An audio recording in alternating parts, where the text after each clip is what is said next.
100% agree with this opinion.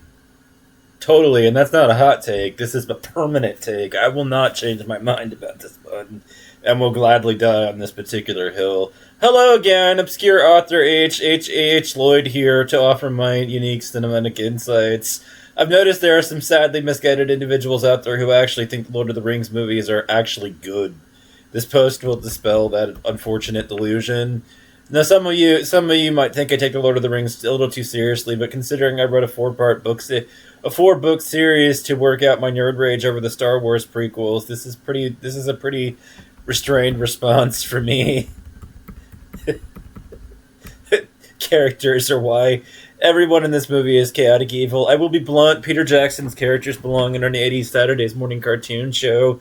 He systematically cut out just about every piece of character development in the books. Merry and Pippins are useless buffoons at the start and stay that way. Gimli is a vehicle for cheap gags. Boromir never at any point struggles with his desire for the ring, but openly lust after it from his first scene. The go less is Luke Skywalker in tights, as demonstrated by his single-handedly downing a war elephant. And check out Arwen. Is she a badass or what? The whole girl power thing of being a princess royal and a kickbutt warrior is totally unique and has never been done before. Drenched with sarcasm there. Even the minor characters are botched. Dethanor has stringy hair, a recurring theme in Jackson's vision of Middle-earth. Frowns a lot and is a sloppy eater. Unlike the character in the books, he isn't noble or intelligent. Just a doofus who orders his sole surviving son to lead a suicide mission. What I'm driving at is that by making everyone flat, no one can grow. When Boromir falls for the ring, everyone in the audience saw it coming from a mile away. When Dethanor goes suicidal, there's no surprise because he's a raving madman from the moment we meet him. These characters didn't reduce to cartoons. They turned them into evil bastards. He turned into evil bastards. Consider Aragorn. Jackson's version, he's a total cad and thug. Despite being engaged to Elvish royalty, he decides to start flirting with Owen, or however you pronounce that. Eowyn, only to dump her when his future father-in-law shows up. Then in turn convinces the person with unpronounceable name to seek suicide by combat. How about this exemplar of nobility murdering an emissary in cold blood during a parley? What a hero. More sarcasm. Jackson also does a real number on Frodo, making him faithless to Sam and stupid enough to think that Gollum of all people is more trustworthy. Yeah, I mean, honestly, though, because of the fact that I didn't care about either of these two, it would have been great. It would have been more interesting if Gollum had managed to capture and keep the damn ring, because Frodo got eaten and Samwell killed, I just don't care. I don't care about any of Jackson's characters. I really don't. Note that Frodo only comes to regret his decision after Sam serves his life, and he's completely dependent on him. He accepts Sam back into his friendship because he has no other option.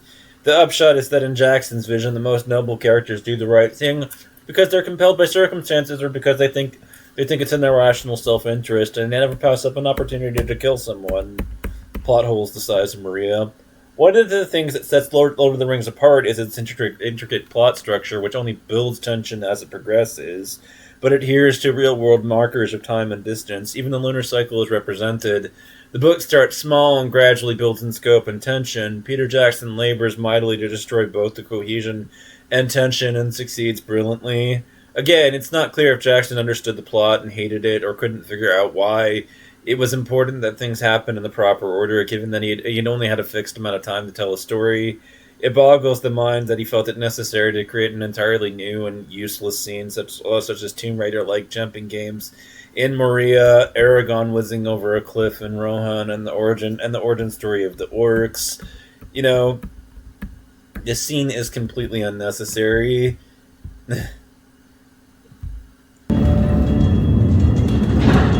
Do you know how the orcs first came to be? They were elves once. Taken by the dark powers. Tortured and mutilated. A ruined and terrible form of life.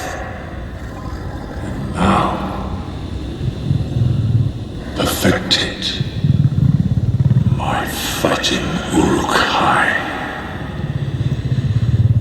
Whom do you serve? Saruman.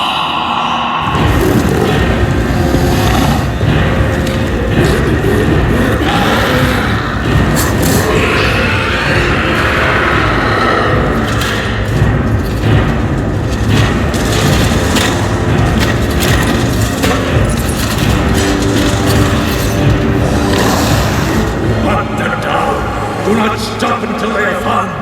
You do not know pain, you do not know fear. You will taste man flesh!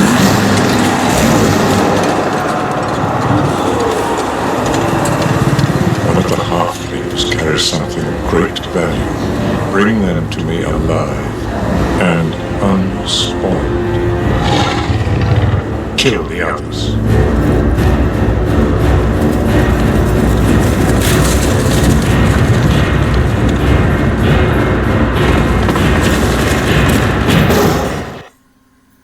This scene is completely unnecessary. We already know the orcs are bad guys. But I guess Jackson wants everyone to know that he has an encyclopedia of Middle-earth on his bookshelf. The screen time and resources here were completely wasted. All of this comes to a head the sequence involving the Siege of Gondor and the Battle of Pelennor Fields. In the book, this is a time of intense activity and tension. The Western Fellowship is split in 3 different ways, and each group has a task at hand. All roads are leading to the Minas Tirith and the decisive battle of the age. Yet none of the tension was shown. In Jackson's version, no effort has been made to defend the city at all. They haven't even requested aid. The war beacons are lit only after a goofy action sequence that makes everything that is happening feel totally random. Instead of resorting to cheap comedy, Jackson should have shown the preparations for the war in Minas Tirith. Walls being repaired, food under rationing, the evacuation of non-combatants, and the arrival of the companies from the far corners of the realm. Again, this isn't about the book being true to the books. It's about having a plot make sense and taking the movie seriously. But the biggest miss of all is the crisis of the siege, Gandalf versus the Witch King, a moment immortalized in numberless drawings and paintings. Because not everyone has read the books, I'm going to cite the actual text to make the contrast clear after the gate falls. In rode the Lord of Nazgul, a great black shape, against the fires beyond he loomed up. Grown to a vast menace of despair, in rode the Lord of Nazgul, under the archway that no enemy has ever yet passed, and all fled before his face. All save one, there waiting silent, still in place before the gate, was set Gandalf upon Shadowfax, who alone among the free horses of earth endured the terror, unmoving, steadfast as a graven image. In wrath, then you cannot enter here, said Gandalf, and the huge shadow halted. Go back to the abyss prepared for you. Go back. Fall into the nothingness that awaits you and your master. Go. The Black Rider flung back his head, and behold, he had a kingly crown, and yet upon no head visible was it set. The fire shone beneath it, between it and the mantled shoulders vast and dark. From a mouth unseen, there came a deadly laughter. Old fool, he said, old fool, this is my hour. Do you not know that no death when you see it? Die now and curse in vain. And with that, he lifted his sword in flames and ran down the blade. Gandalf did not move, and in that very moment, away in some courtyard of the city, a cock crowed shrill and clear. He crowed, recking nothing of wizardry or war, welcoming only the morning in the sky above. The shadows of death was coming with the realm. And as if in answer, there came from far away from another note, horns, horns, horns. In dark Minolan's sides they dimly echoed, great horns of the north wildly blowing. Rohan has come at last. This is great stuff, beautifully written. It strikes a powerful contrast. Only in moments before, all was violence and noise, but now shocking silence. This is what should have been seen. Gandalf once again standing in the breach, this time defending a gate that no enemy has ever entered. Instead, Jackson gives us another World of Warcraft fight sequence, and then everyone runs to the second gate. Only then does he have the one-on-one confrontation and then he botches that too by having the Witch King break Gandalf's staff, which He's burning Boromir alive!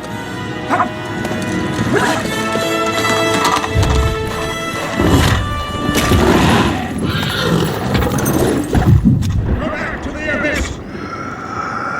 Fall into the nothingness that awaits you and your master!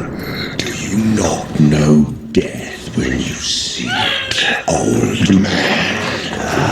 This is my power.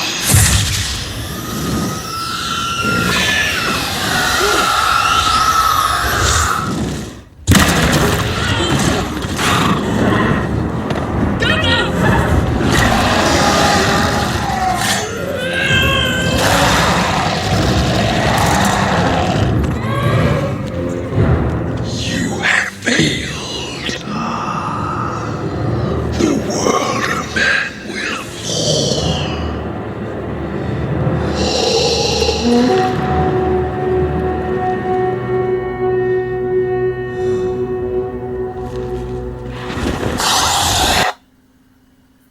in the heroic tradition which Tolkien is evoking, breaking a weapon means breaking the user as well. We already saw earlier in the film what a significant event this is. In Moria, Gandalf broke his own staff and sacrificed his life for the Fellowship by fighting the Balrog. When Gandalf returned to life, he in turn broke Saruman's staff, demonstrating Gandalf's new power and symbolizing Saruman's fall from grace. But absolutely nothing happens after Gandalf's staff is broken here. Presumably, he just grabs another one from the prop department. The whole point of these earlier two episodes is now gone. The subsequent battle is just as pointless. The Rohirrim make a pretty cheap charge, and there's lots of gore. But then Aragorn shows up with the undead, scrubbing bubbles of doom, and renders everything that happened before moot. If Rohan had just been an hour and a half late, there would have been no casualties. Bad timing on their part. Just half an hour late, there would have been no casualties. Bad timing on their part. To be fair, the series doesn't start off badly, but that's likely because Jackson simply copied Ralphie Binsicki's animated version from the film of 1978.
I see.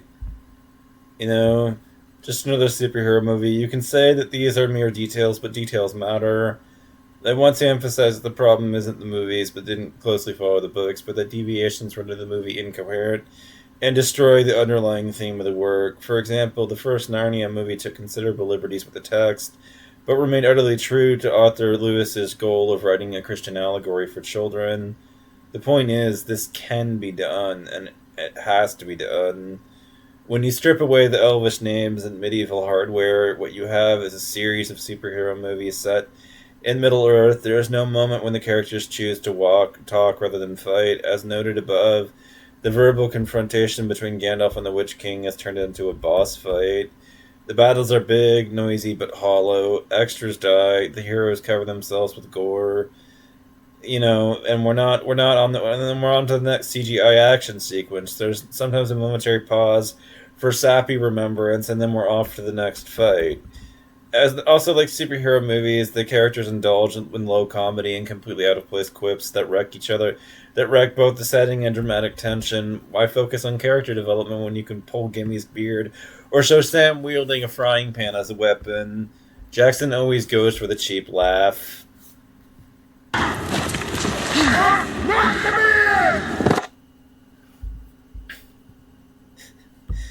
These movies had the budget subject to make them timeless classics, but they already feel dated. Like a Michael action flick from the 90s, like a Bay action flick from the 90s. Last year I had a family reading club and everyone read Lord of the Rings cover to cover. Afterwards, my two younger kids held a mini film festival and watched the extended DVDs. Their derisive laughter was music to my ears, and sometimes I'd pause outside the family room just to listen to them mock the films, MSDK3 style, mock the films, Mystery Science Theater 3000K style, 3000, there will always be people who prefer spectacle to substance, sound and sensation to story, action to character, mood to emotion, and for those, these movies are great, but for more discerning critics, they represent an opportunity lost in the marring of a great work of art, which, come to think of it, was also one of Tolkien's themes. So maybe Jackson got something right after all.